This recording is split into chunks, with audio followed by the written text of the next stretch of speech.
Children fill their time with simple games. But the reality in these enormous tent cities is anything but fun. For the people here, the Afghan refugee camps are home. Relief efforts are trying to fill the gaps.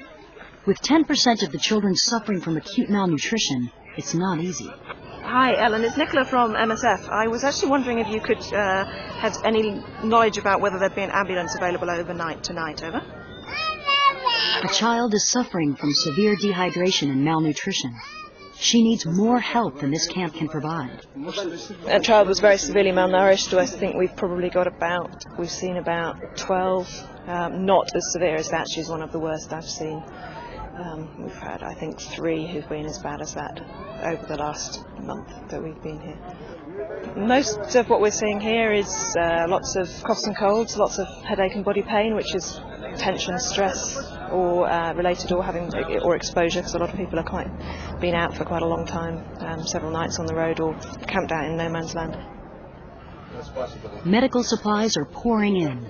Vaccination tents are set up attempting to ward off major health problems such as tuberculosis, measles, respiratory infections, and cholera. We have everything enough. There is no problem about the supply. But medical problems are one of many difficulties facing the refugees. The relief workers try to solve the hardships and provide the basics with a lot of aid from other countries, especially the United States.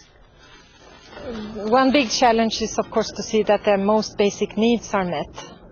In terms of food, in terms of the non-food items, they need shelter.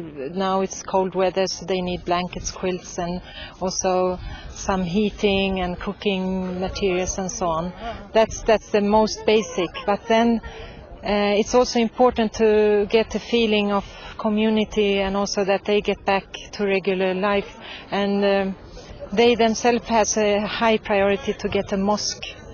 So that is one thing that we have been discussing with the community elders, that they are able to put up their own mosques in each block in this camp. To be a big family in a small tent, it's not an ideal situation, or for each family would like to have their own latrine, it's not possible. But over the time and with our own cooperation, I think things will get better.